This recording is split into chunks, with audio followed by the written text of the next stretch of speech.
Hello students, welcome again in our today's video lesson.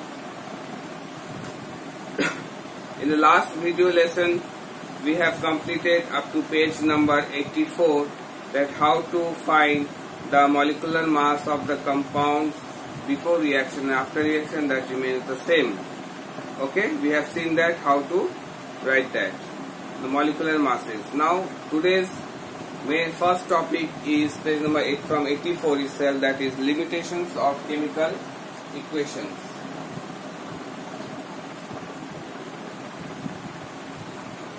Limitation of chemical equation. Okay.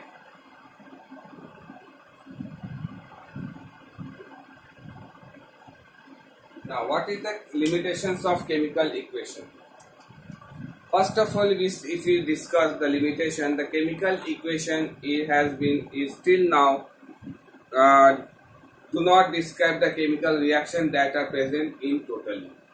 That means in a chemical equation, when we write the elements or radicals that combine together to form a compound, we cannot represent there the total reaction over there, what total reaction is happening actually.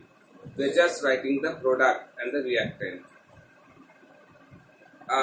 There are number of limitations. So the first is the chemical reaction can be influenced by many factors.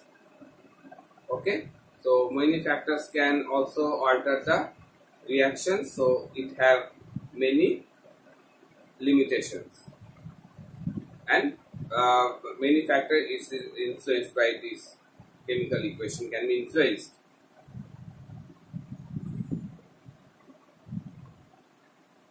And second one is by bringing two reactant together may not always cause a chemical reaction.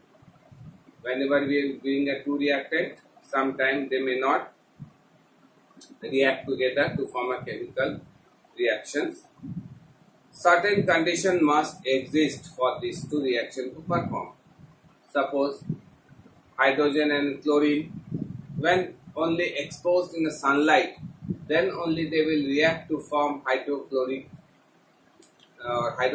gas. Okay, if you store it in a dark room, they will not react together to form a compound. Okay, so there is a limitation. Photosynthesis also occurs in the presence of sunlight only. This reaction has a limitation. In current form, chemical equation do not indicate the information about time in which reaction will be completed. In a chemical reaction, how much time it's taking for reaction to complete, we are not mentioning that. That is the speed, we does not write the speed of reaction, whether slow or fast. To make a reaction fast, we are using catalyst. To slow down the reaction, again we are using the negative catalyst, but we do not mention the time for the reaction, how much time it takes.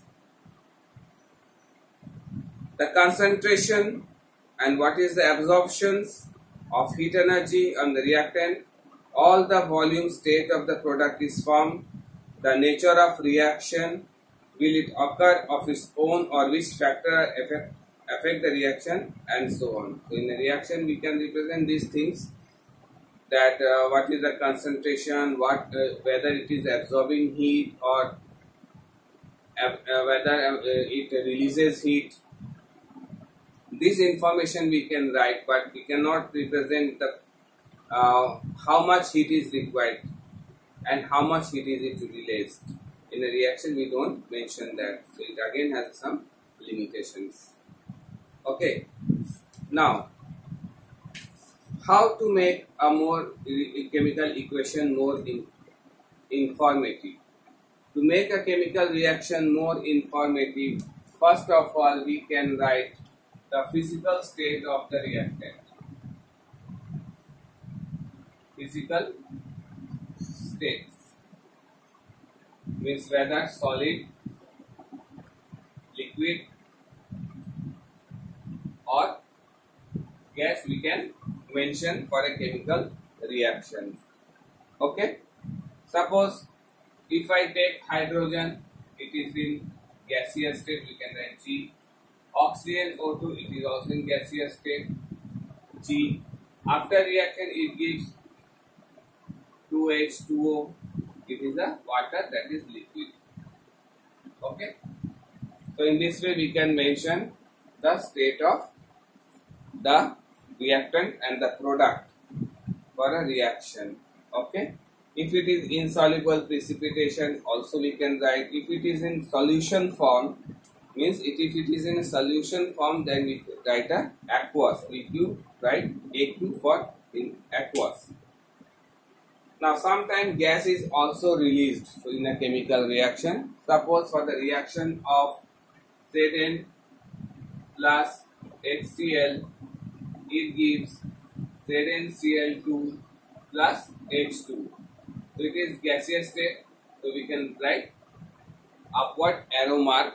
So in this way also we can represent. Okay. It is balanced. Now also we should write the balance equation. If some insoluble particles that precipitate is formed, for that also we can represent it by this. Suppose if you write AgNO3 plus NaCl, it gives AgCl plus NaNO3. So again AgCl is insoluble solid formed after this reaction. So it is PPT, we can give an downward arrow mark. Okay, or you can write here our PPT. It is also can be written PPT. Okay, so downward arrow marks represent PPT. So in this way, by using the physical state, we can write the chemical equation. After some time, in some reactions, we generally use acids or bases. Okay. Now again, we can write the concentration of acid and bases in a chemical reaction. You will study in the further in next year classes about acid and base and salts. In that chapter, you will be came to know about the weak acids, strong acids, weak bases and strong bases. Simultaneously, the concentration of acid and bases also you will learn. If the percentage of acid is more than water in an acid, then it is called concentrated acid. Okay, and if it is water percentage is more than the acid, then it is called dilute acid. So for concentration acid, if it write this same reaction, you can write here Zn plus dilute HCl. You can write dilute HCl. Like this also you can write, or you can write like this. In beside this you can write DIL. It is represent the dilute HCl, or you can dilute HCl also you can write like this. Okay, plus ZnCl2 plus H2 to balance now. In this way also, sometimes if we use the concentrated acid, also you can write the same thing like Cu plus HNO3. So it is concentrated, CONC dot. It is called Kong. It is called Kong, HNO3. After this reaction, what we will get? CuNO3 whole 2 plus NO plus H2O. Okay. So this is also what we are writing here. We are using concentrated HN nitric acid, means the ratio of acid is more than the water in the complete acid. Okay.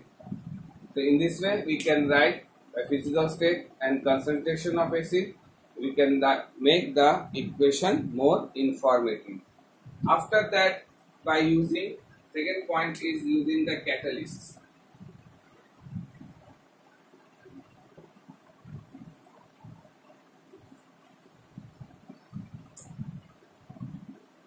Second point is catalysts. As all of you know, what are catalysts? The substance that take part in a chemical reaction or alter the rate of chemical reaction without reacting itself.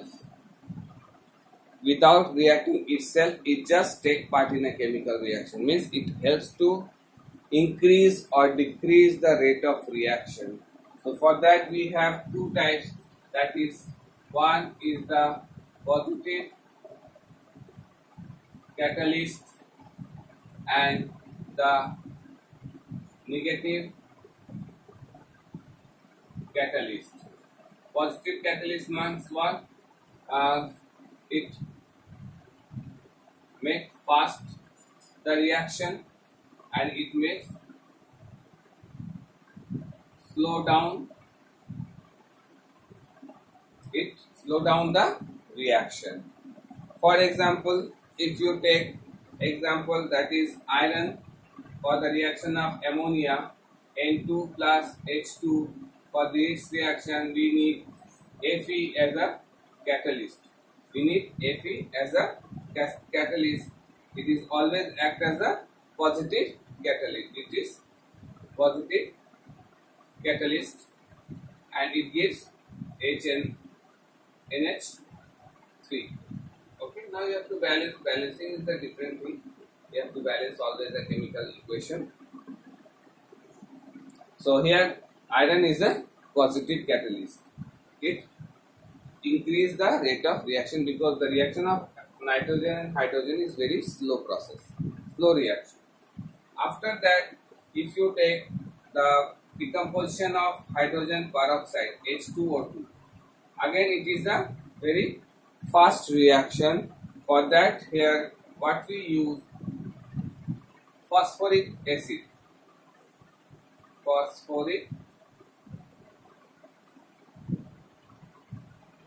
We use phosphoric acid to decompose into H2 plus O2. So here this phosphoric acid is it slow downs the reaction. It is a negative catalyst. It is a negative catalyst. So phosphoric acid is a negative catalyst, whereas iron is a positive catalyst in the reaction. So there are lots of examples of positive catalyst and negative catalyst, which you will be learned in the next class, not in class 8. Just you have to know the basic thing about this, and in the next class we will discuss about the reversibility, some other conditions that make the reaction more informative, chemical equation more informative. See from reversibility, light, heat, temperature, and after that we'll complete this chapter, and obviously we'll do the discussions also. Already we are discussing some question answers in your online class. Again I will give you the video of the discussion of all these questions. So thank you students for watching this video. See you again in the next online class and video lesson. Thank you very much.